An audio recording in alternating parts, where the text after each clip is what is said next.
प्रिय भगवत प्रेमी भक्तजनों, मैं डॉक्टर एस पांडे, महाराज दयाशंकर, आज आपके समक्ष फिर विशाल महाभारत युद्ध के दूसरे वीडियो में 10 दिन का ही वृत्तांत बता पाया था। भक्तों, 10 दिन तक हमारे भीष्म पितामह जी कौरव पक्ष की तरफ से प्रधान सेनापति रहे और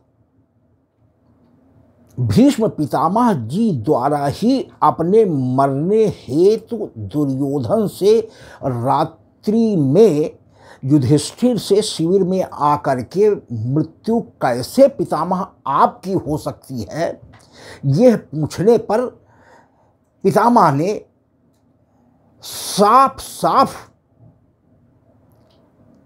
युधिष्ठिर को बतला दिया कि अगर मेरे समक्ष किसी शिखंडी या स्त्री को युद्ध में सामने लाया जाएगा तो मैं अपने अस्त्र शस्त्र रख दूंगा।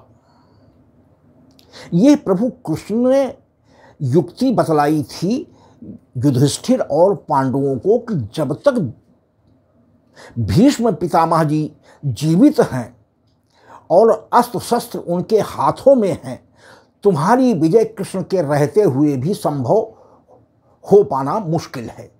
इसलिए चूंकि तुम्हारे भी पितामह हैं कौरवों के साथ साथ भीष्म जी, तो वो तुम्हें निराश नहीं करेंगे, क्योंकि हृदय से तुम्हारे साथ हुए अन्याय को उन्होंने सहा जरूर, लेकिन हृदय से नहीं माना।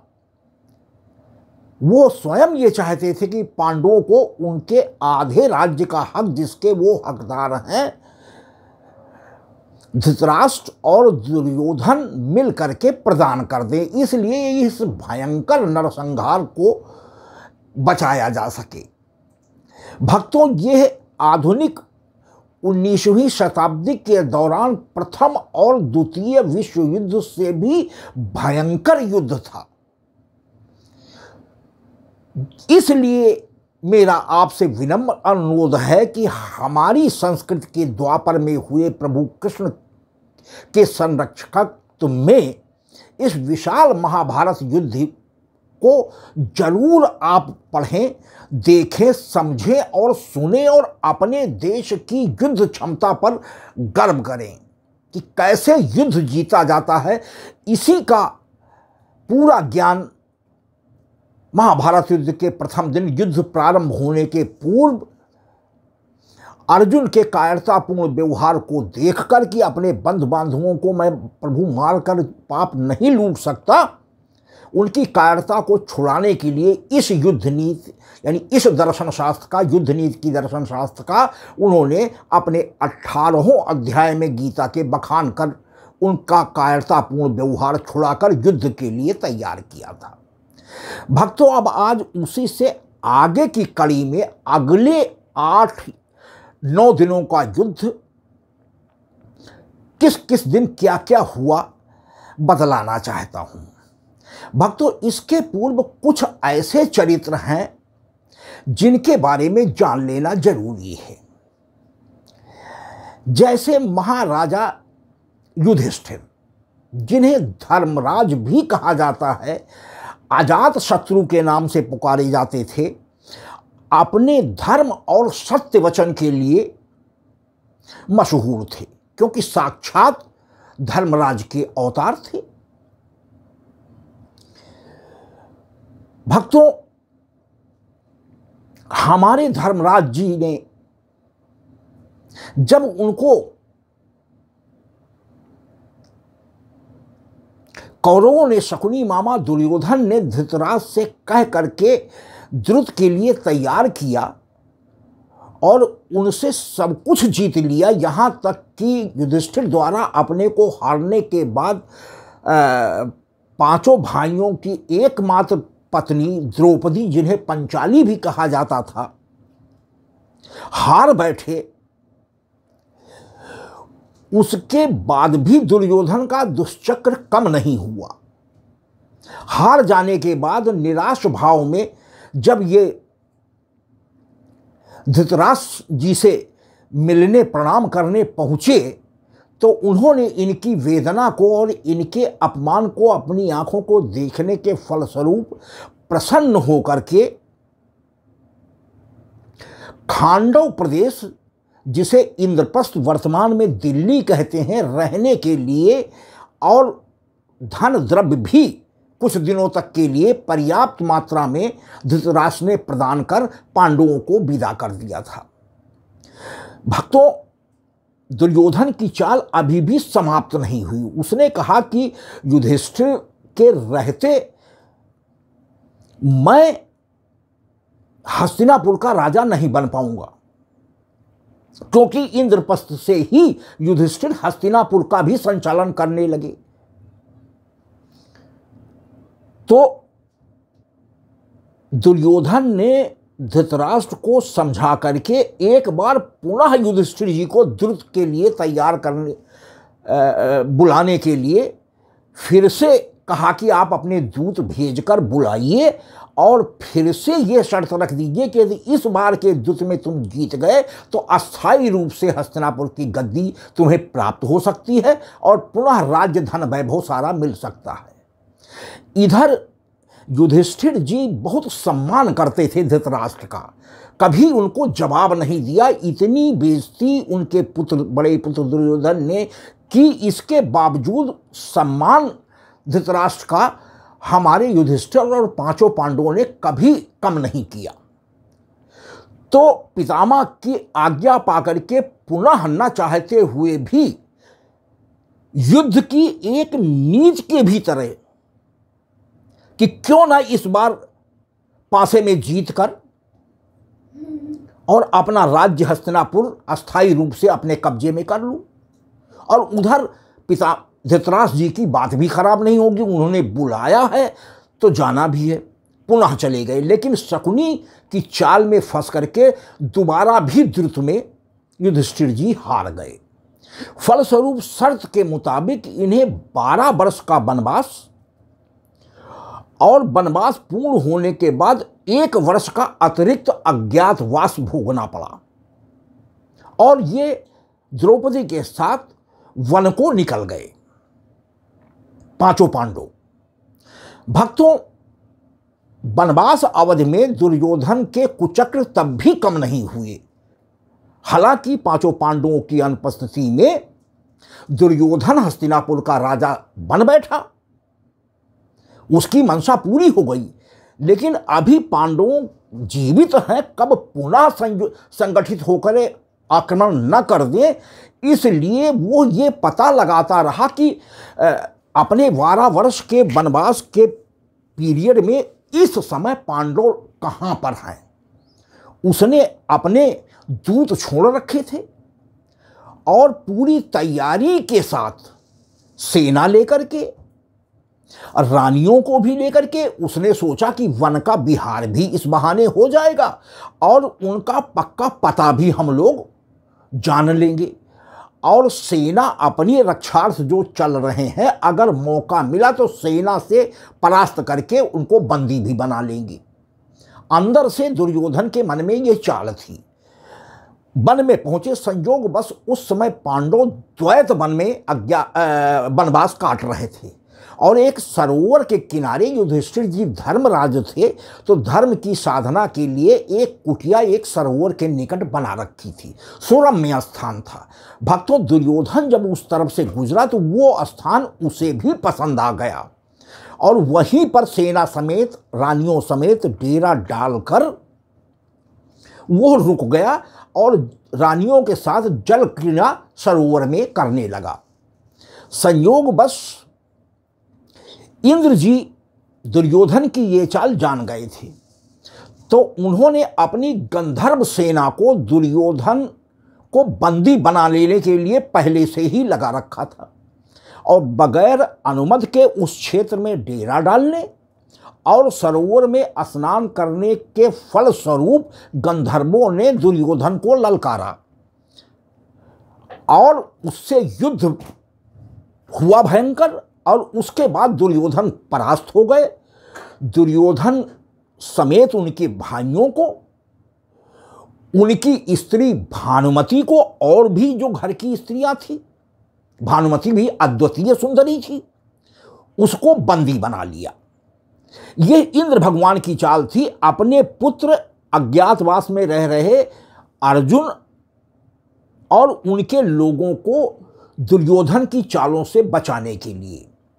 जब धर्मराज युधिष्ठिर को इस चीज का पता लगा कि हमारे भाइयों दुर्योधन और रनिवास की सारी रानियों समेत भाइयों को गंधर्वों ने बंदी बना लिया है, तो महाराजा धर्मराज युधिष्ठिर ने अपने भाइयों भीम, अर्जुन, नकुल और सहदेव को ये आदेश दिया कि भले कौरव हमारे विरोधी हैं, लेकिन आज वो विपत्ति में पड़े हैं और बंदी बनकर अपमान सह रहे हैं, जा करके उनको छुड़ा के लाओ।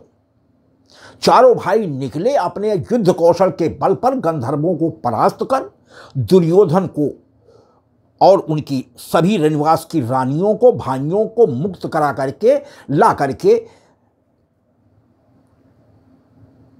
धर्मराज युधिष्ठिर के सामने पेश किया।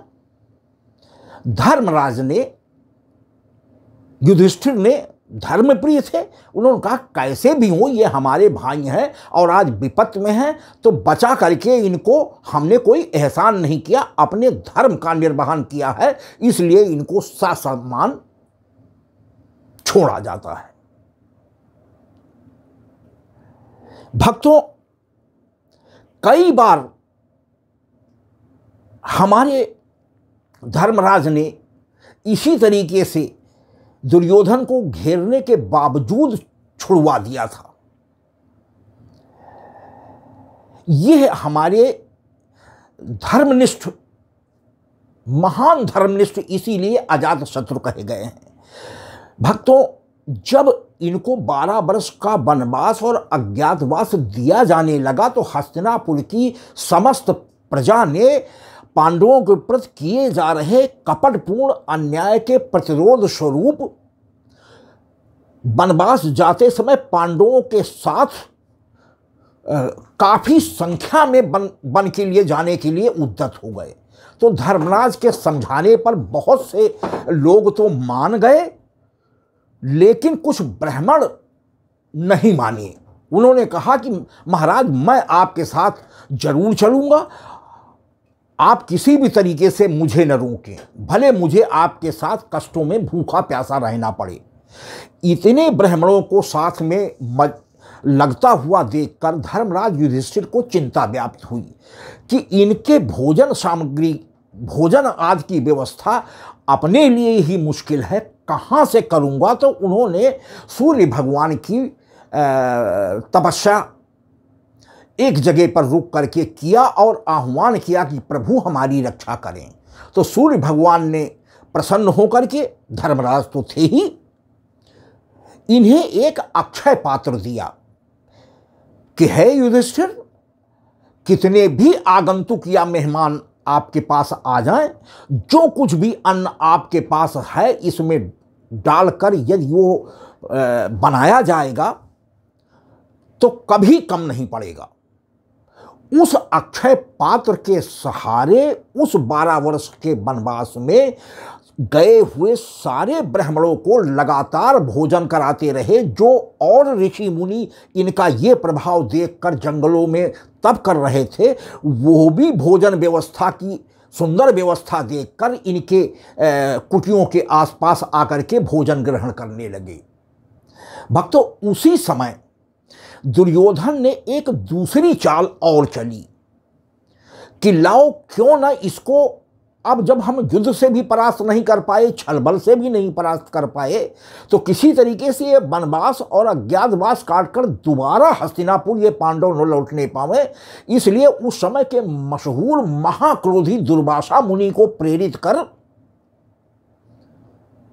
इनके अज्ञातवास में, चूंकि स्थान तो अब दुर्योधन देख ही आया था, द्वैत वन में दुर्वासा ऋषि को भेज दिया।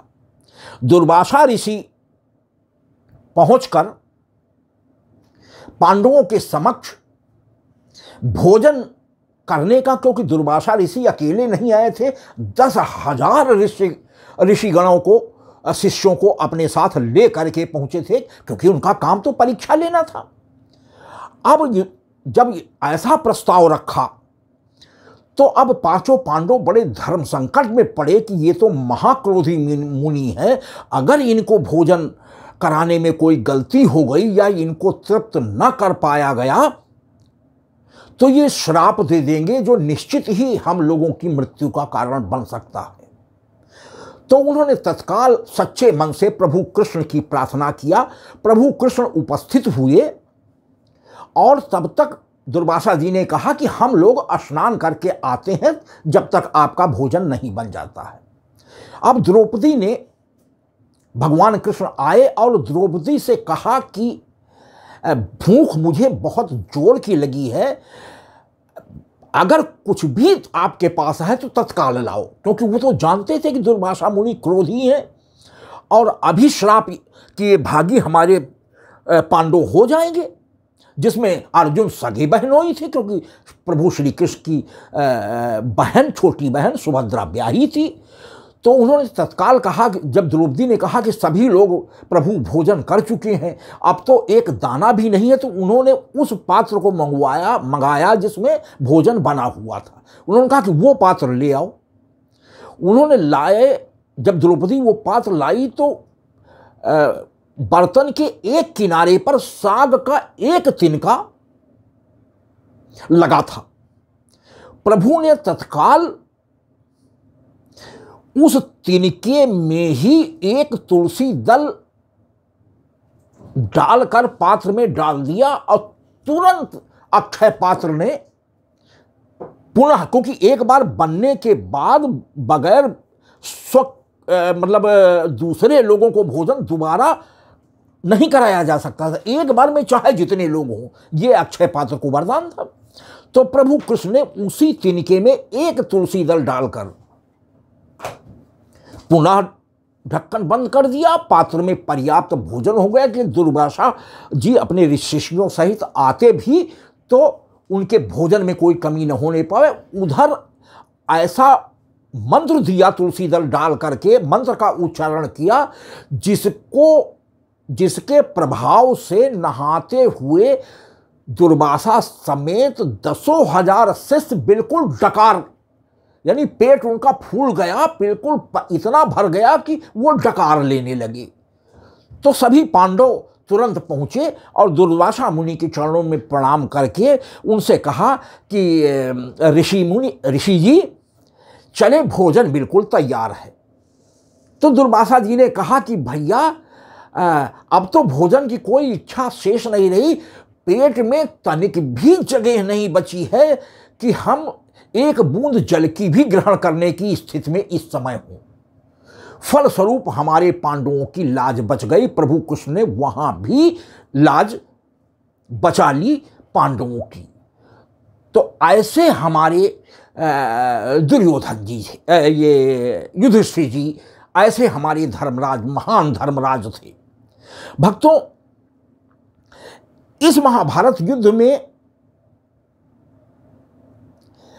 पांडव स्वयं एक महत्वपूर्ण पात्र हैं और द्रौपदी जी भी एक महत्वपूर्ण पात्र हैं, युधिष्ठिर के साथ साथ पांडव की तरफ से।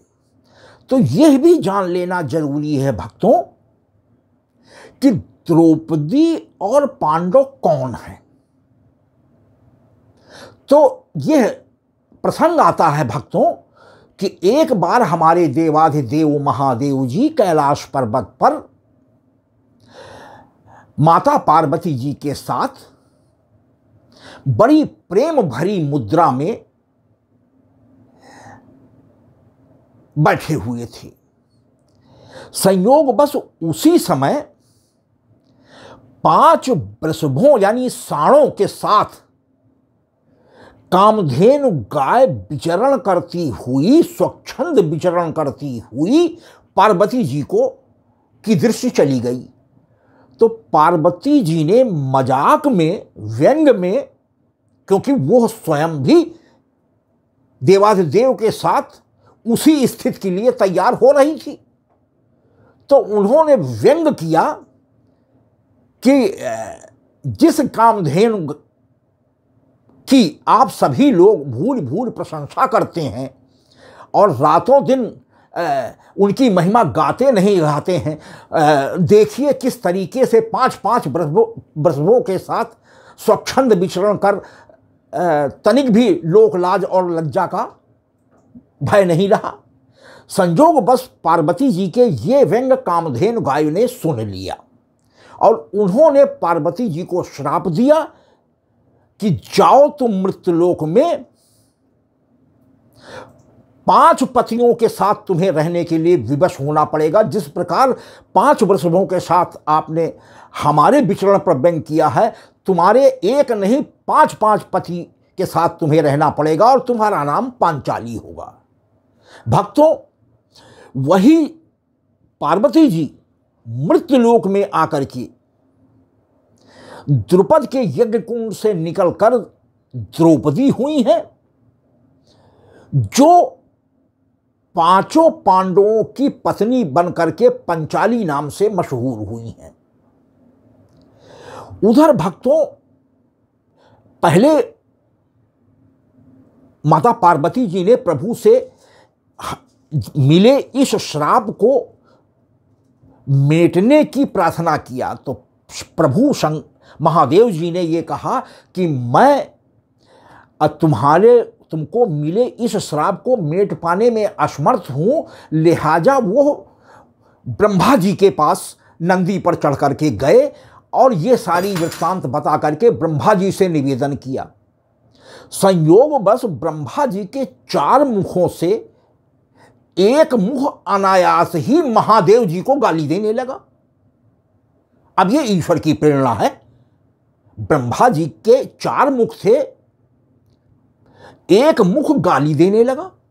अचानक जब महादेव जी अपनी समस्या ब्रह्मा जी से कह रहे थे, लिहाजा महादेव जी को बड़ा क्रोध आया और उन्होंने अपने त्रिशूल से ब्रह्मा जी का एक मुख काट दिया। जो मुख गाली देना प्रारंभ जिस मुख ने किया था, इन्होंने काट दिया। फलस्वरूप वो कटा सिर लेकर के हमारे भोलेनाथ जी कैलाश की तरफ बढ़ने लगे पहुंचने के लिए। लेकिन जब कटे सिर से लगातार रक्त बहता हुआ पार्वती जी ने देखा, तो उन्होंने वहीं से प्रभु भोलेनाथ को आने से रोक दिया कि प्रभु आप कैलाश ना आवें। तो भोलेनाथ उसी समय तुरंत मुड़ करके ब्रह्मा जी के उस कटे हुए मुख को लिए हुए सीधा काशी चले आए और उन्होंने गंगा जी में फेंककर वहां तपस्या प्रारंभ कर दी। संयोग से उसी समय त्रिपुर यानी त्रिपुरासुर नामक दैत्य का आतंक इतना बढ़ गया था कि उस तीनों लोकों पर उसने विजय प्राप्त कर ली थी। तो समस्त देवतागण इंद्र के साथ कैलाश पर्वत पर जाकर के मां पार्वती से भोलेनाथ जी के बारे में पूछा कि हमारे भोलेनाथ कहाँ हैं। तो उन्होंने ये तो सत्य बात नहीं बताई, इतना जरूर कहा कि वो तीर्थ यात्रा पर इस समय निकल गए हैं, शायद काशी की तरफ गए हैं, शायद लगा दिया। लेकिन देवता स्वयं इस चीज को समझ गए कि भोलेनाथ काशी जब कहीं कैलाश से निकलते हैं तो एक बार वो अपनी काशी में जरूर पहुंचते हैं। लिहाजा काशी पहुंचे और इनको तब की मुद्रा में देखा तो विनयवत होकर के निवेदन किया कि भोलेनाथ आप कैलाश पर चढ़ करके हमें त्रिपुरासुर से बचावें। तो भोलेनाथ ने ये कहा कि मुझे ब्रह्म हत्या का दोष लगा हुआ है और मैं साधना कर रहा हूं विष्णु जी की कि वो आकर के हमें इस ब्रह्म हत्या के दोष से निवृत्त करें, तभी तो मैं कैलाश चल सकता हूं, अन्यथा पार्वती जी ने रोक रखा है, मैं कैलाश चल ही नहीं पाऊंगा। तो तुरंत विष्णु जी का आह्वान हुआ, विष्णु जी प्रकट हुए। भोलेनाथ ने उनसे निवेदन किया कि प्रभु इस हत्या के दोष से मुझे मुक्त करें। विष्णु भगवान ने हत्या को बुला करके भोलेनाथ को क्षमा कर देने की प्रार्थना किया। हत्या ने विष्णु जी से कहा कि मैं एक ही शर्त पर हत्या के दोष से भोलेनाथ को मुक्त कर सकती हूं जब मुझे 18 अक्षौणी सेना यानी सैनिकों के रक्त को पीने को मिल जाए, तो मैं उसी समय अपनी ताकत लगा करके त्रिपुरासुर का वध भी करवा दूंगी और मैं स्वयं भी हत्या तृप्त हो जाऊंगी, क्योंकि जितना रक्त, रक्त के जगह पर मुझे रक्त चाहिए। लिहाजा विष्णु जी ने हत्या को आश्वासन दिया कि मैं तुम्हें द्वापर में भरपूर 18 अक्षौणी सैनिकों के रक्त पीने का अवसर प्रदान कराऊंगा। हत्या ने भोलेनाथ को मुक्त कर दिया। भोलेनाथ जी कैलाश पर्वत पर जाकर के अपनी अमोघ शक्तियों से त्रिपुरासुर नामक दैत्य का वध कर दिया। भक्तों, उधर विष्णु जी को अब यह चिंता हुई कि मैंने हत्या को जो वरदान दिया था वो कैसे पूरा करूं। तो उन्होंने गोलोक जाकर के प्रभु कृष्ण में अपने को लीन कर दिया और द्वापर में यदुकुल में जाकर के जन्म लेकर के इसकी पृष्ठभूमि तैयार कर दी। उधर महादेव जी को भी विष्णु जी ने यह कहा था कि आप अपने अंशों के सहित 5 पांडवों के रूप में चल करके वहां अवतरित हो द्वापर में। तो उधर वही भोलेनाथ, विष्णु जी की आज्ञा से भोलेनाथ ने अपने अंश को प्रदान कर सूर्यदेव से धर्मराज से युधिष्ठिर, इंद्र के प्रयास से अर्जुन, वायुदेव को प्रदत्त किए गए अंश से भीम और अश्विनी कुमार को महादेव द्वारा प्रदान किए गए अंश से नकुल और सहदेव पांडवों के रूप में भगवान भोलेनाथ ने अपने अंशावशेषों से पांडवों के रूप में इन देवताओं के माध्यम से द्वापर में अवतार ले लिया। भक्तों, इस प्रकार प्रभु कृष्ण ने जब पांडवों को सुई की नोक के बराबर भी भूमि देने से कौरवों ने इनकार किया तो महाभारत का युद्ध अवश्यम भावी हो गया।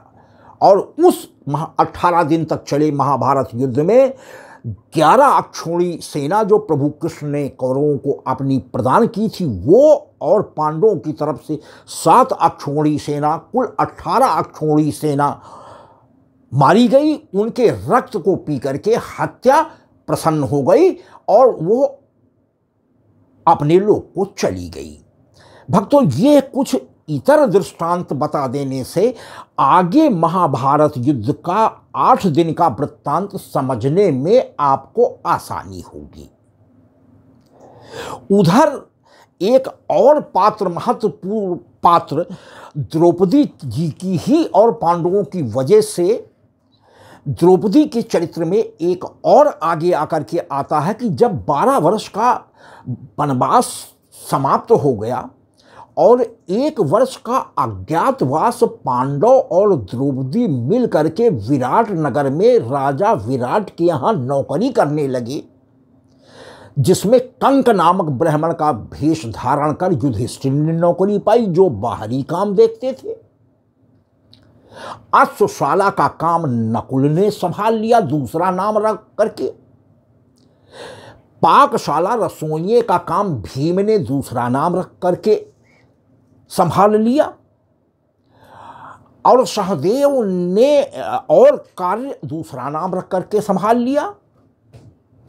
और महाराजा द्रुपद की रानी सुदेक्षणा के श्रृंगार और सहायता करने के रूप में, दासी के रूप में द्रौपदी ने अपना नाम सैरंध्री रख करके 1 साल का अज्ञातवास विराट नगर में काटने लगे।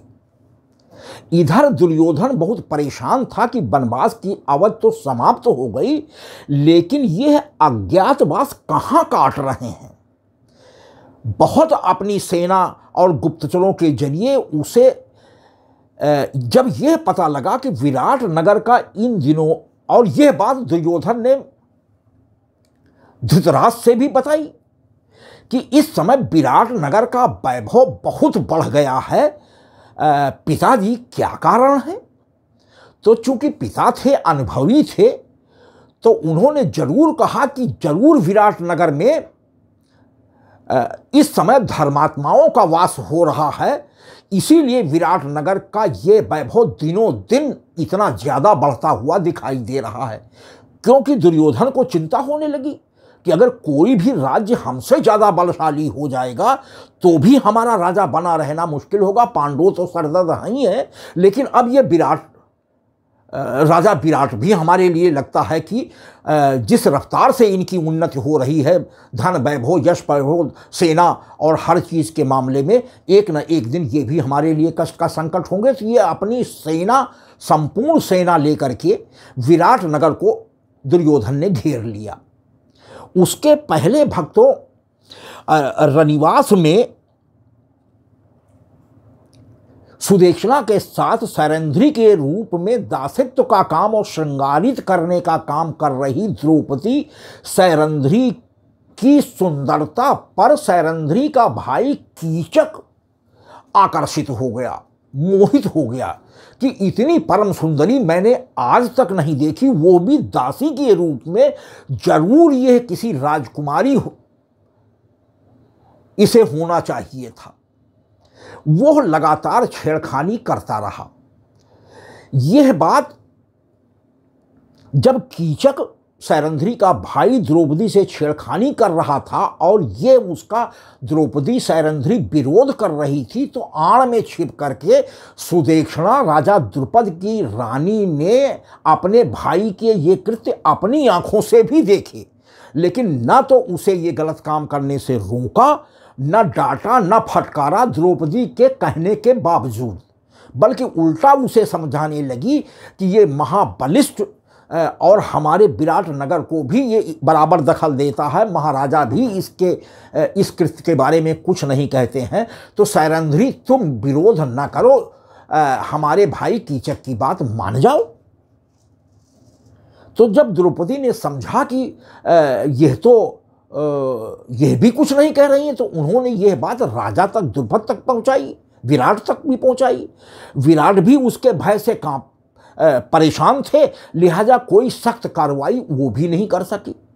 एक दिन साड़ी पकड़ लिया द्रौपदी की, जो सैरंध्री बनी हुई थी, उसका दुस्साहस बढ़ता ही चला गया। तो जब साड़ी पकड़कर खींचने लगा तो द्रौपदी चीखने लगी।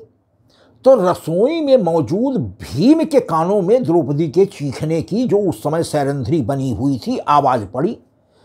भीम तुरंत भागे भागे आए, उतनी देर में कीचक छोड़कर निकल गया, भाग गया। तो द्रौपदी ने पूछा कि क्या हुआ, तो द्रौपदी ने सब बात बता दी, सारी बातें सत्य बता दी। तो सभी पांडवों ने बताया कि अब हमारे अज्ञातवास का मात्र 1.5 माह बचा है, और यदि शर्तों में कोई उल्लंघन हुआ या किसी ने जान लिया कि हम पांडव हैं और तुम द्रौपदी हो, तो हम लोगों को दोबारा 12 वर्ष का वनवास फिर से झेलना पड़ जाएगा और 1 वर्ष का अज्ञातवास। तो लिहाजा गुप्त ढंग से बात होगी, लेकिन अब हम समझेंगे। तो सैरंध्री तुम ऐसा करो कि कल उससे मिलने का रंगशाला में ही, जहां बृहन्नला बने उर्वशी के श्राप से, जिसने अर्जुन को पति रूप में चाहा था, और अर्जुन चूंकि सीखने गए थे नृत्य और गायन इंद्र के कहने पर उर्वशी से, और उसकी बात नहीं मानी, लिहाजा उर्वशी ने श्राप दे दिया कि जाओ तुम 1 वर्ष तक हिजड़ा हो जाओ, बृहन्नला हो जाओ। संजोग से वो 1 वर्ष के अज्ञातवास अवश्य वही समय था। तो वो उर्वशी के श्राप का अज्ञातवास में बृहन्नला बढ़ करके विराट की पुत्री उत्तरा को नृत्य संगीत सिखाने के लिए नृत्यशाला में विराट ने उनकी ड्यूटी लगा दी थी। उसी समय दुर्योधन ने, हाँ तो भक्तों, ये है भीम और चारों भाइयों ने कहा कि हम छद्मवेश में बने रहेंगे, और द्रौपदी तुम ऐसा करो कि जो साड़ी तुम पहने थी उस दिन, जिस साड़ी पर वो मोहित होकर के उसने खींचा था, वो साड़ी मुझे दे दो। तो भीम ने द्रौपदी की साड़ी पहन ली और पहनकर पलंग पर, राजमहल के पलंग पर बैठ गई, जिससे कि वो पूर्णतया सैरंध्री ही लगे, द्रौपदी ही हैं। और समय दे दिया कीचक को। कीचक निश्चित समय पर आया और जैसे ही साड़ी पकड़कर, अरे सैरिंध्रे कब तक तुम हमें तड़पाओगी, इत्यादि कुछ ऐसी बातें उसने कह करके जैसे ही पकड़ना चाहा, भीम ने पकड़ लिया और तीनों भाई विभिन्न रूपों में उस जगह एकत्रित थे, उन्होंने वहीं पटक कर मार डाला, नृत्यशाला में ही। प्रातःकाल जब विराट जी को पता लगा तो वो ये समझ नहीं पाए कि कैसा हुआ, उनका दिमाग नहीं काम किया, उस चीज़ को भुला करके ऐसे ही जाने दिया। संयोग बस उसी समय दुर्योधन ने विराट नगर को घेर लिया और आक्रमण कर दिया। जिस समय विराट की सारी सेना दुर्योधन ने परास्त कर दिया और विराट को बंदी बनाने का समय आया, उस समय पांचों पांडवों तुरंत अपने अस्त्र शस्त्र उठा करके, हालांकि राजसी वेशभूषा में तो नहीं आए, जिस जिस वेशभूषा में जिस जिस कार्य के लिए नियुक्त थे, उन्हीं वेशभूषा में केवल अस्त्र शस्त्र लेकर के आकर के दुर्योधन की सेना को परास्त कर भगा दिया। फिर दुर्योधन एक बार पांडवों से परास्त हुआ और अपमानित होकर के जाकर के वो हस्तिनापुर लौट गया। मारा नहीं, ना बंदी बनाया, परास्त हो गया, हार अपनी मान ली और भाग गया। लेकिन ये एहसास हो गया कि ये हो न हो महापराक्रमी वही हो, क्योंकि 1.5 माह का मात्र समय बचा था और इतना पराक्रमी कौन हो गया जो दुर्योधन को जैसे लौह पुरुष को इस तरीके से हारने पर मजबूर कर दे। बहरहाल विराट इतना प्रसन्न हो गए कि उस समय 1.5 माह की अवधि भी अब समाप्त हो गई अज्ञातवास की। अपने असली स्वरूप में आकर के विराट के सामने पांचों पांडव और द्रौपदी जी उपस्थित हुई। विराट जी इतना प्रसन्न हुए कि उन्होंने अर्जुन से अपनी पुत्री, जिसको उन्होंने नृत्य सिखाया था, ब्याह करने की प्रार्थना किया। तो तुरंत अर्जुन ने इनकार कर दिया कि महाराज, जिसको पुत्री मान करके मैंने 1 वर्ष सारी विद्याएं सिखाई हो, वो धर्म विरुद्ध होगा, लेकिन हाँ, मैं अपनी पुत्र बहू के रूप में इस उत्तरा को स्वीकार करता हूं। लिहाजा अपने पुत्र अभिमन्यु की पुत्र बहू के रूप में उत्तरा को ब्याह कर इंद्रप्रस्थ ले आए। भक्तों, ये कुछ आपको बता देने से अब आगे जो 8 दिन का युद्ध बचा है, समझने में आसानी होगी। उधर इसी वनवास पीरियड में एक और धृष्टता, चरित्र का हीन, धृतराष्ट्र की एकमात्र पुत्री दुस्सला का पति जयद्रथ द्रौपदी को कई बार परेशान और छेड़छाड़ कर चुका था, सुंदरता पर इसके मोहित था। और मौका पाकर के सुनसान कुटिया में एकांत पाकर के, जिस समय पांडव कहीं किसी कार्य से वन में निकल गए थे, पहुंचकर द्रौपदी का अपहरण कर रथ से भागने लगा लेकर के। तत्काल चीख सुन करके द्रौपदी की भीम के कानों में सबसे पहले आवाज पड़ी। भीम ने अपने अन्य भाइयों को बुलाया और दौड़ करके भीम और पांडव, उधर से अस्त्र शस्त्र वर्षा पांडवों में अर्जुन ने प्रारंभ कर दी। फलस्वरूप जब जयद्रथ ने ये देखा कि पीछा करते हुए बहुत करीब आ गए हैं और बच न पाऊंगा, पकड़ लेंगे, तो उसने रथ से द्रौपदी को उतार दिया और तेजी से वो अकेला भगने लगा, लेकिन भीम ने उसका पीछा करना छोड़ा नहीं और अंत में जाकर के जयद्रथ को पकड़ ही लिया और पकड़ कर ला करके फिर धर्मराज के सामने यानी युधिष्ठिर बड़े भाई के समक्ष उसको पेश किया। तो उन्होंने कहा कि ये हमारा नातेदार है, ये तुम लोगों का बहनोई कौरवों का लगता है तो तुम्हारा भी बहनोई हो गया, तो इसकी गलतियों को एक बार फिर क्षमा कर दिया जाए। और पकड़ कर लाए हो, जब पकड़ लिया और यह अपनी गलती अब अपराध स्वीकार कर रहा, तो ये अब इसको दंड देना धर्म के विरुद्ध होगा। भक्तों, यह हमारे धर्मराज युधिष्ठिर की धर्मप्रियता थी, इसीलिए वो न्यायप्रिय कहे गए और इसीलिए इस पृथ्वी पर अकेले धर्मराज हमारे युधिष्ठिर हैं जो सशरीर सदेह रथ पर बैठकर स्वर्गलोक गए हैं। इसीलिए उन्हें अजातशत्रु कहा जाता था। केवल अपने जीवन में एक बार प्रभु कृष्ण के कहने पर असत्य उन्होंने बोला था भक्तों, कि अश्वत्थामा मरोबा द्रोणाचार्य के सामने, क्योंकि द्रोणाचार्य ने यह शर्त रखी थी कि अगर धर्मराज युधिष्ठिर आकर कह दें कि हमारा पुत्र मारा गया तो मैं मान लूंगा। तो कृष्ण ने तैयार किया कि आप धर्मराज द्रोणाचार्य के जीवित रहते भी यह युद्ध जीता नहीं जा सकेगा, भले ही ये कृष्ण तुम्हारे साथ है। प्रत्येक दशा से द्रोणाचार्य को भी मारना आवश्यक है, भले उसके लिए छल और कपट का सहारा लेना पड़े, क्योंकि युद्ध का अंतिम अभिप्राय जीत है। ध्यान रखो, यही मैंने गीता में तुम सब लोगों को समझाया है। तो उसके लिए प्रभु कृष्ण ने दूसरी नीति अपनाई। जब धर्मराज युधिष्ठिर झूठ बोलने के लिए नहीं तैयार हुए तो अपने ही पांडवों के दल में मौजूद अश्वत्थामा नामक हाथी को, कुंजर को, भीम को भेजकर मरवा दिया और तब आकर के युधिष्ठिर से कहा कि अब तो आपको झूठ नहीं बोलना है, सत्य है कि अश्वत्थामा हाथी मारा गया आपके सामने, आंखों के सामने, तो आप झूठ ना बोलें। ऐसा आप करें कि मात्र इतना द्रोणाचार्य के समक्ष चल करके कह दें कि अश्वत्थामा मारा गया, उसके बाद जो सत्य है आप कह दें, लेकिन वो जरा सा धीमे स्वर में कहें कि नरोबा कुंजरोबा। हां, ये मैं नहीं जानता कि वो नर द्रोणाचार्य का पुत्र अश्वत्थामा मारा गया या पांडव सेना की तरफ मौजूद अश्वत्थामा नामक कुंजर हाथी मारा गया। कृष्ण जी ने समझाया कि आप आखिरी बात कि नरोबा कुंजरोबा ये धीमे से कहिएगा और हम लोग शोर मचा देंगे, द्रोणाचार्य जी सुन नहीं पाएंगे, तो आपको झूठ कहां बोलना है। मात्र इतना ही झूठ बोलने के कारण युधिष्ठिर का जो रथ जमीन से उठ करके चलता था, अकेले धर्मराज के रथ में यह ताकत थी कि वो जमीन पर नहीं चलता था, जमीन से उठ करके चलता था।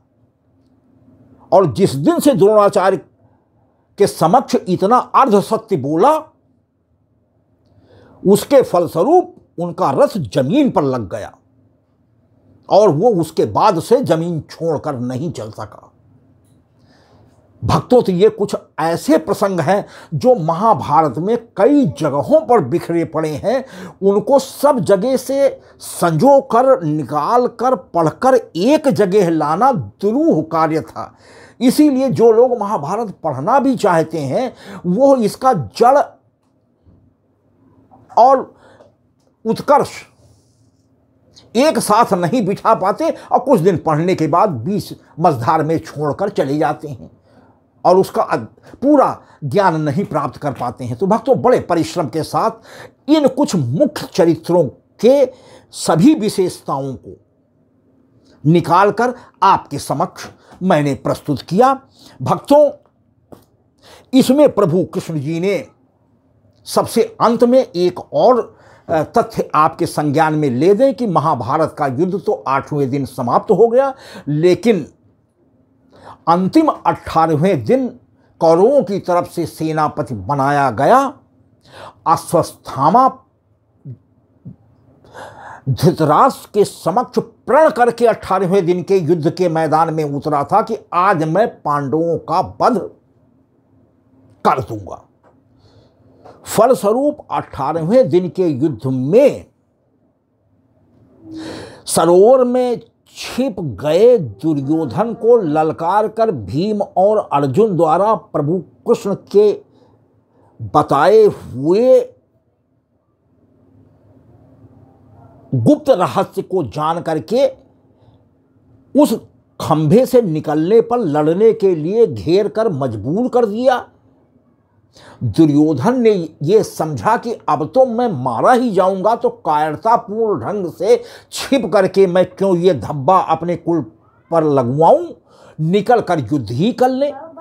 इधर बड़ी चालाकी से अस्त्र शस्त्रों का युद्ध करने की स्थिति में तो दुर्योधन वैसे भी उस समय नहीं रह गया था, नहीं तो भाग करके सरोवर में खड़े खंभे के अंदर, जो अंदर से खोखला था, क्यों घुस जाते। तो चूंकि निशस्त्र थे तो उन्होंने स्वयं ये दुर्योधन पर छोड़ दिया कि तुम इन पांचों पांडवों में से जिससे भी चाहो गदा और मल्ल युद्ध कर सकती हो। तो चूंकि प्रभु कृष्ण दुर्योधन पर सवार थे, उन्हीं की मर्जी से उससे मुख से उसने भीम का गदा युद्ध के लिए चुनाव किया। और भक्तों, जिस समय गदा युद्ध हो रहा था, प्रभु कृष्ण ने इशारा कर दिया जंघे की तरफ कि इसका माता गांधारी के समक्ष नग्न जाने के फलस्वरूप, जिस समय उन्होंने अपने जीवन में पहली बार पट्टी खोली थी, उनके पाते पर धर्म के प्रभाव से दुर्योधन का सारा शरीर तो वज्र हो गया, मारा नहीं जा सकता, लेकिन जंघा प्रदेश इसका कमजोर रह गया, क्योंकि पूर्णतया नग्न होकर के गांधारी के समक्ष नहीं खड़ा हुआ था, उसने कठ प्रदेश में लगोट बांध लिया था। यह इशारा भीम को कर दिया, बता दिया कमजोर नस दुर्योधन की, और तुरंत भीम ने उसी जगह गदे का प्रहार कर करके दुर्योधन को समाप्त कर दिया। दुर्योधन के समाप्त होते ही कौरव युद्ध हार गए, क्योंकि कोई बलशाली अब उनके उसमें शेष बचा नहीं था। अश्वत्थामा उधर अपने प्रण, युद्ध समाप्त हो गया, कौरव हार गए, पांडवों की विजय हो गई। लेकिन अपना प्रण जो धृतराष्ट्र से अश्वत्थामा कर आया था, उसको उसने युद्ध के जो नियम बनाए गए थे उनकी अवहेलना करते हुए, क्योंकि छल कपट तो दोनों पक्षों की तरफ किया गया ना, तो कोई किसी को इसके लिए जिम्मेदार ठहराने की स्थिति नहीं रहा। जिस प्रकार छल कपट से अभिमन्यु को कौरवों ने मारा अर्जुन की अनुपस्थिति में, प्रभु कृष्ण ने मरने भी दिया। यह जानकर अभिमन्यु को नहीं बचाया कि यह पहले कौरव पक्ष की तरफ से यह छल कपट कर लिया जाए, जिससे यह बाद में अन्य योद्धाओं को मारने में जिस छल कपट का प्रयोग हमें करना पड़ेगा वो न्यायोचित ठहराया जा सके। यही युद्ध की आदर्श नीति है, जिससे युद्ध का दर्शन शास्त्र कहा जाता था, कृष्ण उसके नायक कहे जाते हैं। आज भी युद्ध के सेनापतियों को बरबस महाभारत पढ़ने के लिए बाध्य कर देती है। तो वो कृष्ण चाहते तो अभिमन्यु को मारा नहीं जा सकता था, वो अर्जुन को कहीं से ले करके, भले वो 50 किलोमीटर युद्ध परिधि में दूसरी तरफ सैनिकों से युद्ध में मशगूल रहे हों, तुरंत उनको बता करके चक्रव्यूह की तरफ लाया जा सकता था। लेकिन अभिमन्यु को मरने दिया, जिससे कि कौरवों को द्रोणाचार्य को मारने में, भीष्म पितामह को मारने में, कर्ण को मारने में हमें सहूलियत हो जाए, क्योंकि इन 3 महामार्थियों और जयद्रथ को भी और अश्वत्थामा को भी छल कपट का सहारा तो बाद में लेना ही पड़ता कृष्ण भगवान को, वो जानते थे। अस्त्र उन्हें उठाना पड़ा भीष्म पितामह को मारने के लिए। भीष्म पितामह ने अपनी प्रतिज्ञा पर, आज मैं हर्षों अस्त्र गही हूं। तो भक्तों, ये रहस्य और रोमांच और युद्ध की सारी नीतियों से भरा हुआ महाभारत आज भी आदर्श के रूप में विश्व के तमाम बड़े से बड़े देशों के सेनापतियों को पढ़ने के लिए बाध्य कर रहा है कि कितना उन्नत युद्ध शास्त्र हमारा आज से 5112 वर्ष पूर्व द्वापर और कलयुग की संधि बेला पर यह मजबूत था। तो भक्तों, यह कुछ इस उसकी महत्वपूर्ण बातें आपके संज्ञान में हमने इसलिए डाल दी कि आप इनके अनछुए पहलुओं को बहुत सरलता से समझ सकें। उधर प्रभु कृष्ण गंधारी के श्राप से कि जिस तरीके से हमारे 100 पुत्रों का तुमने विनाश करवाया है, एक दिन हे कृष्ण तुम्हारे भी वंश का, समूल यादव वंश का विनाश इसी तरीके से आपस में लड़ भिड़ करके हो जाएगा और तुम असहाय निरीह भाव से सबका वध होते हुए देखोगे, बल्कि उसमें शामिल होकर के तुम भी मृत्यु को प्राप्त होगे। और भक्तों, वो समय भी आ गया। 89 वर्ष 3 माह 6 दिन की अवस्था में जब ये स्टार्ट हुआ था, तो उसके 36 वर्षों के बाद अर्थात 125 वर्ष 4 माह 6 दिन पर प्रभु के स्वधाम गमन का पूरा आधार तैयार हो गया। उधर गंधारी का श्राप, उधर द्वारिका में टिके हुए दुर्वासा, विश्वामित्र, कर्ण ऋषि जो वहां साधना कर रहे थे, उनको श्री कृष्ण की दूसरी पटरानी जामवंती के पुत्र शाम्ब ने आते जाते, बालक तो थे ही, देखते थे, तो चिढ़ाने के नियत से कि ये देखो कितने ढोंगी और पाखंडी ये सब ऋषि मुनि हैं कि हम लोगों को देखते ही राम नाम कहने लगते हैं, कुछ मंत्र का जाप करने लगते हैं और भोजन की लालसा में कि ये कृष्ण जी सब प्रदान ही करेंगे, जाने का यहाँ से नाम ही नहीं ले रहे हैं। चलो क्यों ना इनकी साधना का टेस्ट कर लिया जाए। तो सभी कृष्ण के बच्चे, प्रत्येक पटरानी से 10-10 पुत्र थे। भक्तों, कभी आगे विस्तार से प्रति पटरानी से हुए 10 पुत्रों, कहा तो ये भी गया है कि प्रति पटरानी के एक एक पुत्री भी हुई है, लेकिन पुत्री का प्रमाण भक्तों मिल नहीं पाया। लेकिन कुछ संतों ने ये बताया, वो कहाँ से पुत्री का दृष्टांत पाए हैं ये मैं नहीं कह सकता। मुझे अभी अपनी आंखों से देखने का मतलब वो ग्रंथ नहीं मिल पाया है जिसमें पुत्री का भी उल्लेख हो। 10-10 पुत्र का उल्लेख मिलता है। तो सब तमामों पुत्र थे। उधर 16,100 जो नरकासुर की जेल से मुक्त कराई गई कन्याएं भी शादी करके पत्नी के रूप में द्वारिका में ले आए थे, उनके भी कुछ पुत्र हुए होंगे। कहा तो जा रहा था कि उनके भी 10-10 पुत्र हुए हैं। तो कुल मिलाकर के 8 पटरानियां, रुक्मिणी, जामवंती, सत्या, सत्यभामा, भद्रा, लक्ष्मणा, कालिंदी और नग्नजिति, ये 8 पटरानियां मुख्य हुई। और 16,100 वो नरकासुर की जेल से मुक्त कराई गई, उसको मार करके मुक्त कराई गई राजकन्याएं, जिन्होंने भगवान कृष्ण के अतिरिक्त कौन हमें अब स्वीकार करेगा प्रार्थना पर भगवान कृष्ण ने स्वीकार किया। तो 10-10 पुत्र के हिसाब से रख लीजिए। बल्कि श्रीमद् भागवत में तो ये भी आया था कि 2 लाख शिक्षक श्री कृष्ण के पुत्रों को पढ़ाने के लिए रखे गए थे। तो उनके वंश की, परिवार की संख्या कितनी रही, कहा मजाक में कहा जाता का यादव वंश है। अंत में यही हुआ कि इन सब बच्चों ने पेट में सांब के, जामवंती के पुत्र सांब के पेट में एक कड़ाह बांध दिया और कड़ाह बांधकर साड़ी पहना दिया। साड़ी पहना करके ये सांब को आगे करके दुर्वासा मुनि के सामने ले गए कि मुनि जी, हमारी इस बहू को बेटा होगा या बेटी होगी, आप तो त्रिकालदर्शी हैं, ये बता दें। मुनियों ने शाम का वो व्यंग सुन करके बच्चों को तो कुछ नहीं कहा, लेकिन उन्होंने कहा कि हे पुत्रों, इस स्त्री के गर्भ से न बेटा होगा न बेटी होगी, एक मूसल होगा जिससे तुम्हारे संपूर्ण यादव वंश का संहार हो जाएगा। और भक्तों, वही हुआ। ये सब बच्चे दुखित भाव से चले आए। प्रभु कृष्ण तो अंतर्यामी थे, उन्हें मालूम हुआ कि अब हमारे चलने का समय, संवरण करने का समय आ गया है। तो वो जानते ही थे, लिहाजा जब वो कड़ाह निकाल कर देखा गया तो उसमें मूसल, लकड़ी का मूसल, लेकिन नीचे ऊपर लोहे की कड़ियाँ लगी हुई थी। तो उस समय उग्रसेन जी, कंस के पिता, द्वारिका में ही रह रहे थे और सबसे वृद्ध थे, सबसे योग्य थे राजाओं में, तो उनकी सलाह से उस लोहे के मूसल को चूर्ण कर लिया गया और चूर्ण करके बगल में ही बह रहे समुद्र में फेंक दिया गया।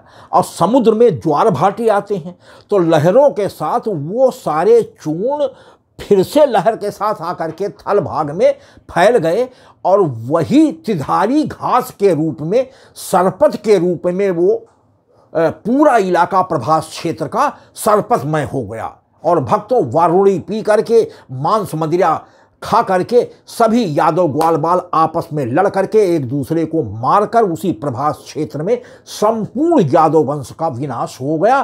प्रभु कृष्ण स्वयमेव जब उन्होंने देखा कि अब न धर्म रह गया, न न्याय रह गया, न सत्य रह गए, सब बेधर्मी हो चले हैं और मेरे भी स्वधाम गमन का समय भी आ गया और ये स्वयं भी हमारा वंश भी पृथ्वी पर अब एक भारी ही स्वरूप है। जब इसमें कोई नियम आचार धर्म नहीं रहा, मांस और मदिरा सेवी हो गए, तो इनका मर जाना ही, नष्ट हो जाना ही मुनासिब है। और वो भी उस त्रिधारी घास को उठा करके अपने वंश के संहार करने में लग गए और स्वयमेव अपने कुल का विनाश होते देखकर और संपूर्ण हो जाने पर आकर के प्रभास क्षेत्र के ही बगल बेरावल में एक पीपल वृक्ष के नीचे बैठकर दाहिने पैर पर बायां पैर रख करके अर्ध योगासन मुद्रा में लेटकर ध्यान मग्न हो गए, अपने हरि विष्णु चतुर्भुज स्वरूप को याद करने लगे, क्षीर सागर में जाने के लिए उद्यत हो गए। उसी समय भक्तों त्रेता युग का बाली, जो आज द्वापर में पेड़ की आड़ में छिप करके सुग्रीव को बचाने के लिए बाली को प्रभु राम ने मारा था, उसने कहा भी था कि मैं बैरी सुग्रीव प्यारा। अब कारण कौन नाथ में मारा, मैंने तो आपका कुछ बिगाड़ा नहीं, फिर आपने मुझे क्यों मारा। तो प्रभु राम ने उस समय सटीक उत्तर तो वो नहीं हम कह सकते हैं, न्यायोचित तो नहीं कह सकते मित्रता के लिए, क्योंकि बगैर सुग्रीव की मित्रता किए हनुमान जी का साथ ना मिलता और बगैर हनुमान जी के सीता का समुद्र लांघ कर पता लगाने में कोई दूसरा सक्षम नहीं था। तो उस समय प्रभु श्री राम नीति युक्त वचन तो जरूर कहे कि अनुज बधु भगनी सुत नारी रे सठ सुन कन्या समचारी, इन्हें बिलोक कुदृष्ट जोई और ताहि बधे कछु पाप न होई, कह करके मतलब अधकचरा उत्तर दिया था। वो सटीक उत्तर नहीं था, बाली के प्रश्न का वो सटीक उत्तर नहीं था। लेकिन वही बाली आज द्वापर में जाकर के जरा नामक व्याध बना है। और जिस समय भगवान योगासन की मुद्रा में दाहिने पैर पर बायां पैर रखे हुए ध्यानस्थ थे, तो उस समय तलवों में भगवान की मणि थी। वो मणि जरा को लगा कि ये हिरण की आंखें हैं। उसने वही मूसल का बचा हुआ एक टुकड़ा जो मछली निकल गई थी और मछली खरीद कर ये लाया, उसका पेट फाड़ने पर उसे मिला था। तो ऐसा सुंदर लोहे का टुकड़ा उसे कहीं मिल नहीं सकता था। उसी को तीर नुमा नुकीला बनवा करके अपने तीर में एक अग्रभाग में लगा करके फर और वही बाण मृगा समझकर मारा और भगवान कृष्ण के तलवे में लगा। और उसी समय हमारे भगवान श्री कृष्ण जी की 125 वर्ष 4 माह 6 दिन में मृत्यु हो गई, स्वधाम चले गए हैं। भक्तों, कुछ ग्रंथों में श्रीमद् भागवत और गर्ग संहिता, जो प्रभु श्री कृष्ण के गुलकुरु थे, चश्मदीद थे, जिन्होंने देखा था, उन्होंने तो दोनों में स्वधाम गमन ही लिखा है। लेकिन जैन धर्म के प्रमुख ग्रंथ पांडव पुराण में भगवान कृष्ण के शरीर को जलाया जाना दिखाया गया है कि प्रभु कृष्ण के समक्ष उस समय केवल या तो उनका सारथी दारुक जीवित बचा था और या अर्जुन, मात्र 2 लोग जीवित थे। अपने स्वधाम गमन के पूर्व ही उद्धव जी को, जो परम विश्वसनीय परम कृष्ण भक्त थे, उनको बद्रिका आश्रम के लिए पहले ही भेज दिया था, चंद दिन पहले ही, प्रभास क्षेत्र में ये विनाश होने के पूर्व ही। तो वो बद्रिका आश्रम चले गए थे। मात्र दारुक सारथी और अर्जुन जीवित थे। भक्तों, प्रभु कृष्ण ने जाने के पूर्व अर्जुन से यह जिम्मेदारी सौंपी कि अब मेरे जाते ही द्वारिका पुनः समुद्र में विलीन हो जाएगी। तो आप को मैं ये जिम्मेदारी देता हूं कि अर्जुन जा करके वहां बची यादव वंश की अन्य नारियों और हमारे नरकासुर के मारने के बाद उनके अनुरोध पर बनी 16,100 पत्नियों की भी और बच्चों की, वृद्धों की सुरक्षा का दायित्व मैं तुम्हें सौंपता हूं। इनको सुरक्षित ले जाकर के इंद्रप्रस्थ में व्यवस्थित कर देना और हमारे प्रपौत्र वज्रनाभ जो अनिरुद्ध का पुत्र था वो भी बचा था, तो इसको उन यादव वंशियों की कुशल क्षेम बनाए रखने के लिए इसको राजा बना देना, सिंहासन दे देना इंद्रप्रस्थ का। और स्वयं हस्तिनापुर तो अब तो कौरव हार ही चुके थे, कोई बचा ही नहीं था। तो विरोध करने वाला तो युधिष्ठिर जी राजा बना दिए गए थे, आप लोग हस्तिनापुर चले जाना। यह प्रभु कृष्ण ने अंतिम समय में अर्जुन के जिम्मे दायित्व सौंपा था। भक्तों, प्रणाम करके, और पांडव पुराण में तो यहां आया है कि अर्जुन ने वहां स्थित गोलोक, जो वहां का शमशान घाट है, गोमती नदी और एक और नदी है उनके तट पर स्थित है, वहां पर आज भी प्रभु कृष्ण जी की समाधि बनी हुई है। और अश्वत्थामा, जिसको चलते समय द्रोणाचार्य के पुत्र को मणि विहीन करके, निसहाय निस्तेज करके ये श्रापित कर दिया था कि तू जा युगों युगों तक विक्षिप्त सा वनों जंगलों और पहाड़ों में घूमता रहेगा। लोग यहां तक कहते हैं कि अश्वत्थामा को प्रभु कृष्ण की उस गोलोक धाम में कुछ लोगों ने विचरते हुए भी विशालकाय मानव को देखा है। तो भक्तों, अर्जुन ने अंतिम समय में हमारे कृष्ण भगवान का दाह संस्कार किया है। पांडव पुराण के अनुसार ये ऐसी चीजें हैं भक्तों जो आपको नहीं मिलेंगी। श्रीमद् भागवत और गर्ग संहिता जैसे ग्रंथ में जब नहीं दी गई हैं, तो अन्य ग्रंथों में पढ़ने का आपके पास ना तो समय है और ना कोई ऐसी विशेष चीज़ है जिस पर आप कि बिल्कुल एकदम अड़ जाए कि नहीं ये हम प्राप्त करके ही रहेंगे। मैंने भी अपनी आंखों से नहीं देखा, कुछ संतों के बताए के अनुसार से कि ये दृष्टांत पांडव पुराण में आया है। तो अर्जुन ने प्रभु कृष्ण जी का अंतिम संस्कार किया। अर्जुन की प्रभु कृष्ण की 8 पटरानियाँ, रुक्मिणी जी, जामवंती जी, सत्यभामा जी, सत्या जी, लक्ष्मणा जी, भद्रा जी, कालिंदी जी, 8 पटरानियां प्रभु कृष्ण के शरीर के साथ ही सती हो गई। तो बची कौन? 16,100 नरकासुर के जेल से मुक्त की गई राजकन्याएं, जिनको पत्नी स्वरूप में प्रभु कृष्ण ने रखा था।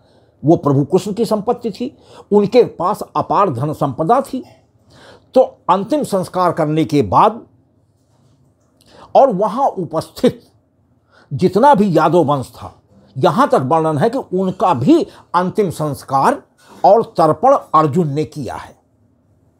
प्रभु कृष्ण का तो किया ही, लेकिन भक्तों, प्रभु के जाते ही प्रभु द्वारा प्रदत्त विशेष अर्जुन की शक्तियां वहीं प्रभु के स्वधाम गमन करते ही समाप्त हो चली। भार और दायित्व तो अर्जुन को जरूर सौंप दिया, लेकिन इसका एहसास प्रभु का अंतिम संस्कार करके भक्तों, यहां भी एक और दृष्टांत पांडव पुराण में है कि उसी समय जगन्नाथ मंदिर की स्थापना करने वाले संत संयोग बस जब अस्थि का नदी में प्रवाह कर रहे थे, उस समय वो स्नान कर रहे थे, तो संपूर्ण शरीर हमारे प्रभु कृष्ण का जल गया था, लेकिन इनका हृदय प्रदेश जीवित धड़कता हुआ एक नहाते हुए संत को मिला, जो उसको ले करके, उस धड़कती हुई वस्तु को ले करके जगन्नाथ जी गए और वहां काष्ठ के भगवान जगन्नाथ की मूर्ति में वो धड़कता हुआ तेज रख दिया गया। भक्तों, आज भी लोग कहते हैं कि जगन्नाथ मंदिर में भगवान जगन्नाथ के पास कान लगाने पर धड़कन की आवाज सुनाई देती है। कहते हैं कि वो भगवान कृष्ण का हृदय था जो जलने से शेष रह गया था। तो यह जानकारी भक्तों, जो कुछ मुझे शास्त्रों, ग्रंथों और मनीषियों के श्रीमुख से मिली है, वो मैंने आपके समक्ष निवेदित कर दिया। तो दायित्व जो सौंपा था प्रभु कृष्ण ने, अर्जुन द्वारिका गए। द्वारिका उस समय समुद्र में समा रही थी। सभी स्त्रियों को, धन द्रव्य को रथों और बैलगाड़ियों पर लाद कर अपने संरक्षकत्व में ले इंद्रप्रस्थ यानी अपनी राजधानी पांडवों को लाने के लिए, जो कि अब यादव यहाँ हैं ये ले जा करके बसाए गए। तो अब तो इंद्रप्रस्थ वो यादवों को हो गया। जब श्री प्रभु कृष्ण 125 वर्ष 4 वर्ष के थे, इनसे मात्र 18 वर्ष छोटे अर्जुन थे। तो इसके मतलब कि उस समय अर्जुन की उम्र भी मरने योग्य 107 वर्ष की रही होगी। 18 वर्ष शास्त्रों में ये प्रमाण मिला है कि अर्जुन प्रभु कृष्ण से 18 वर्ष छोटे थे। भक्तों, 18 का भी रहस्य समय मिलने पर मैं आपको बताऊंगा कि इस प्रभु कृष्ण के जीवन में 18 और 8 अंकों का विशेष महत्व रहा है। आप समझ सकते हैं कि यह महाभारत का युद्ध 18 दिन चला गया। एक तो यह विशेषता, केवल 18 दिन लड़ करके समाप्त हुआ। दूसरी विशेषता, इस युद्ध को लड़ने के लिए अर्जुन को तैयार करने के हेतु जो प्रथम दिन भगवान ने गीता का उपदेश दिया, वह भी 18 अध्यायों में है।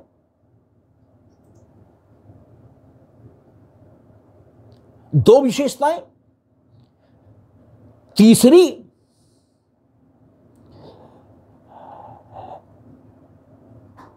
श्रीमद् भागवत में भी 18 अंकों के महत्व को बतलाया गया है। 18 वर्ष अर्जुन प्रभु श्री कृष्ण से छोटे हैं। तीसरी विशेषता। तो इत्यादि 18 अंक का महत्व, उधर 8 अंक का महत्व। देवकी के 8वें गर्भ में प्रभु कृष्ण जी आए। 8वें पुत्र के रूप में आए। अष्टमी के भादों की अष्टमी के दिन आए, इत्यादि और भी तमामों चीजें हैं। तो भक्तों, ये संक्षेप में आपको मैंने ये बतलाया। तो अर्जुन पूरे उन रानियों को और बच्चों को, वृद्धों को ले करके जब इंद्रप्रस्थ के लिए लेकर के चले, तो पंचनद प्रदेश, जिसे आज पंजाब कहा जाता था, थक जाने के कारण अर्जुन ने रात को वहीं पर बैलगाड़ियों, रथों का डेरा डाल दिया। संयोग बस वहां म्लेच्छों का शासन था उस समय, जो लूट, डकैती, अपहरण इत्यादि का काम करके अपना रोजगार चलाते थे। जब उन्होंने इन नारियों को देखा और अपार धन दौलत लदी हुई देखा, तो उन्होंने फैसला किया कि क्यों नहीं, ये पता नहीं कहाँ के रहने वाले, ये हम लोगों का क्या मुकाबला करेंगे। अचानक उन्होंने धावा बोल दिया, और जब अर्जुन ने गांडीव धनुष की प्रत्यंचा चढ़ानी चाहिए, तो ये चढ़ा नहीं सके। किसी तरीके से अगर चढ़ा भी पाए तो ये बाणों का संधान नहीं कर पाए, और निरीह अवस्था में असहाय हो बैठकर अपने सामने उन स्त्रियों को वो सब लुटेरे छीन कर अपनी अपनी पत्नी उन्होंने बना लिया। धन द्रव्य जो भी लदा हुआ था वो भी सब छीन लिया उन भीलों ने। तो उसी समय की ये कहावत मजबूर है कि वही अर्जुन वही भीलनी, वही अर्जुन वही बाण, और आज हुए पाषाण। आज क्या हो गया? तब उन्होंने अर्जुन को प्रभु कृष्ण की शक्ति का एहसास हुआ। वो थके हारे मांदे इंद्रप्रस्थ किसी तरीके से बचे खुचे लोगों को ला करके उन्होंने बसाया, प्रभु कृष्ण के प्रपौत्र वज्रनाभ को इंद्रप्रस्थ का राजा मनोनीत कर स्वयं हस्तिनापुर जा करके प्रभु कृष्ण के मरने की सारी वृत्तांत बताई, संपूर्ण यादव कुल के विनाश की बात बताई और यह बताया भैया कि अब हम जैसे हमारी शक्ति न जाने कहाँ चली गई, वही गांडीव है, वही अर्जुन है, आज क्या हो गया। तुरंत ये बड़े भाई युधिष्ठिर से बताई।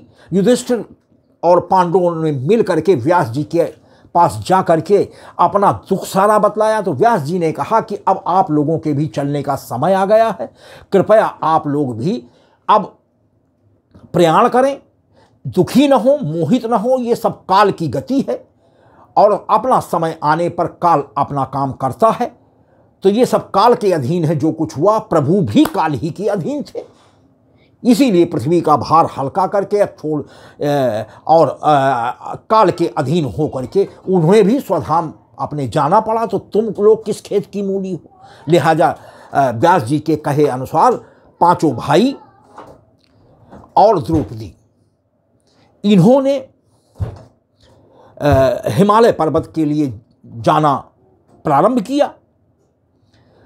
प्रारंभ करते करते जब ये द्वारिका क्षेत्र में लाल क्षेत्र में पहुंचे तो द्वारिका को समुद्र में समाते हुए अपनी आंखों से देखा।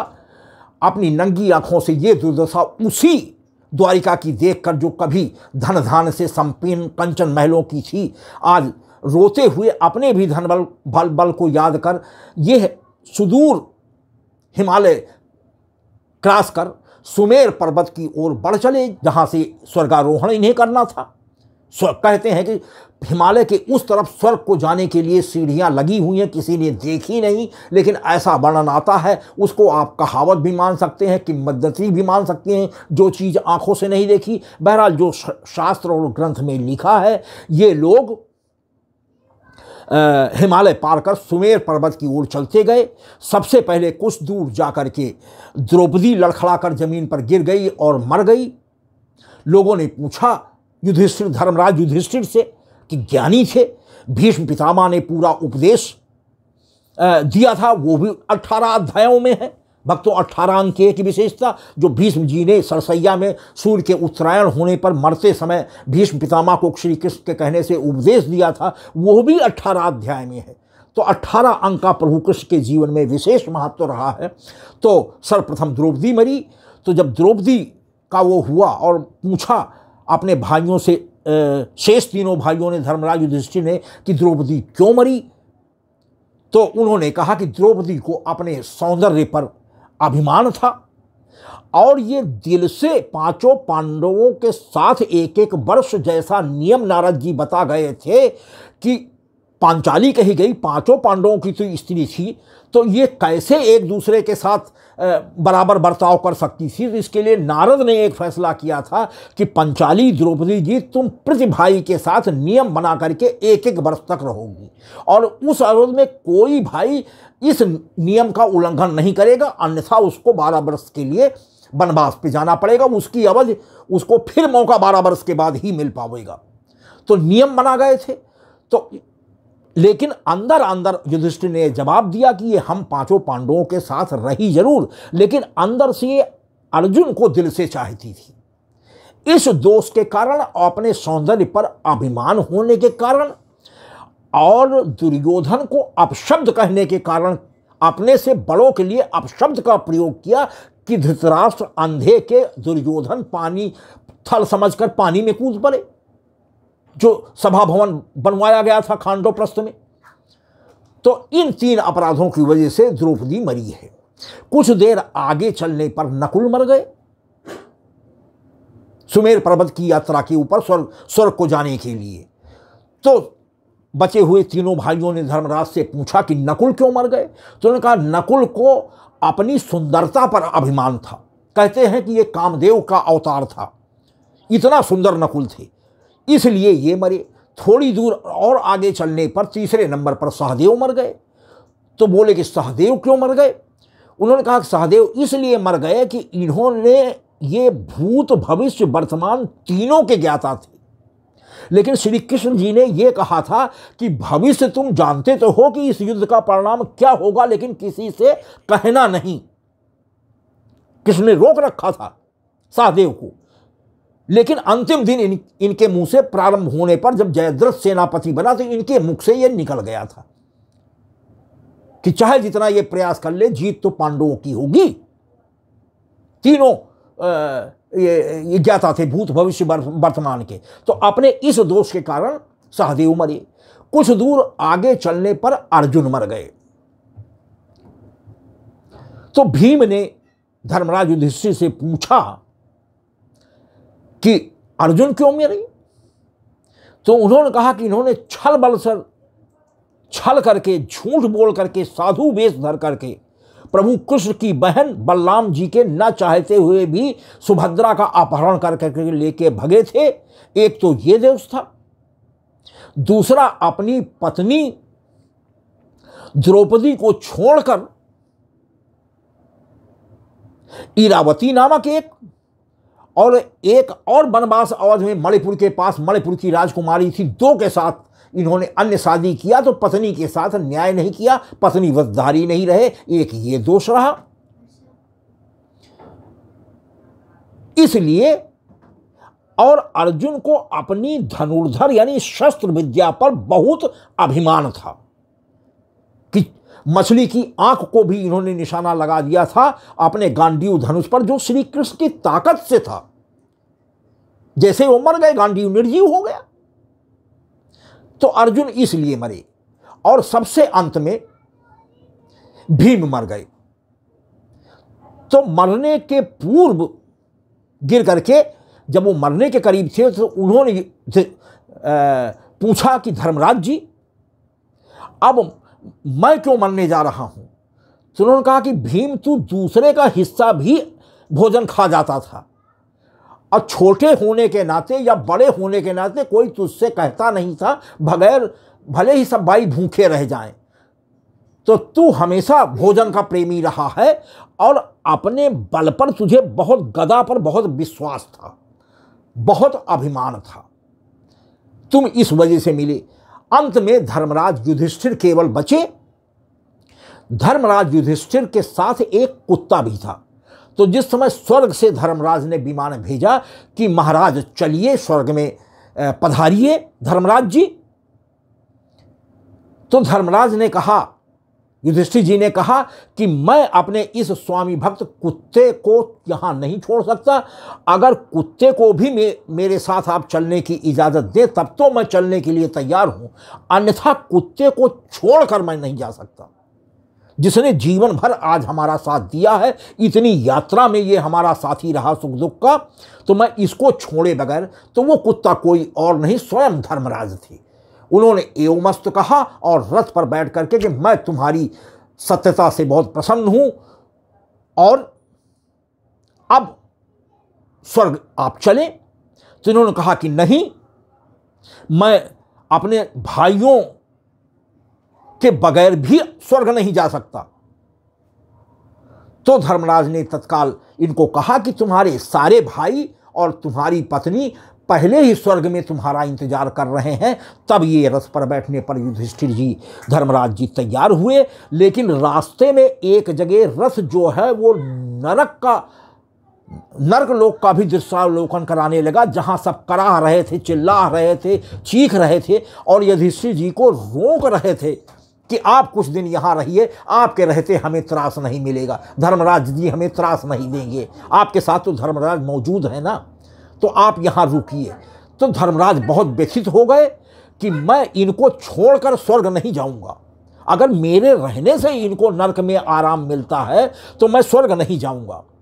तो तुरंत धर्मराज ने उत्तर दिया, दृश्य बदल दिया, नरक हट गया और ये कहा कि ये नरक तुम्हें इसलिए देखना पड़ा कि आपने जीवन में एक बार द्रोणाचार्य के समक्ष झूठ बोला था, इसलिए तुम्हें ये इतनी देर के लिए नरक का भ्रमण करना पड़ा। एक झूठ आपने जीवन में बोला है कि अश्वस्थामा हतोबा नरोबा कुंजरोबा, अश्वस्थामा मारा गया, ये सत्य है, जबकि वो हाथी था ये भी आप जानते थे। लेकिन विश्वास दिला दिया कि अश्वत्थामा द्रोणाचार्य जी आपका पुत्र मारा गया। इस झूठ बोलने के कारण आपको ये नरक देखना पड़ा है। भक्तों, इसी के साथ चरित्रों के रहस्यमयी जो वृत्तांत मैंने कठिन 6 महीने का अध्ययन कर परिश्रम से और बड़े बड़े ऋषियों मनीषियों के प्रवचन को सुन करके यथार्थ रूप में सरल भाषा में आपको समझाने के लिए प्रस्तुत किया था, आशा है कि आपकी जानकारी में अवश्य वृद्धि हुई होगी। भक्तों, एक और रहस्यमयी घटना जो घटी है महाभारत युद्ध में, जिस समय महाभारत युद्ध समाप्त हो गया, प्रभु कृष्ण अर्जुन के साथ जिस समय युद्ध समाप्त होने के बाद रथ से उतरे हैं, प्रभु कृष्ण का और हनुमान जी, प्रभु कृष्ण और अर्जुन और हनुमान जी का वो रथ धू धू कर जल गया। युधिष्ठिर जी ने और अर्जुन ने बड़े आश्चर्य से पूछा कि भगवान जिस पर प्रभु बैठे हों, वो रथ इस तरीके से असहाय होकर के आज हम आपके समक्ष जल रहा है, तो इसके पीछे क्या कारण है? तो तुरंत भगवान कृष्ण ने कहा कि अर्जुन, तुम्हें अपने बल पर बहुत अभिमान था। क्या तुम समझते हो कि यह सेनाओं को और इन कौरवों को तुमने मारा है? ये प्रभु हनुमान जी जो ध्वजा पर बैठे हुए थे, ये और साक्षात मैं, उसके भेग से, अन्यथा तुम कब के जलकर नष्ट हो गए होते। कर्ण इतना बलशाली था कि जब वो बाण मारता था तो हमारा रथ हनुमान जी के ध्वजा पर विराजमान होते हुए स्वयं मेरे विराजमान होते 10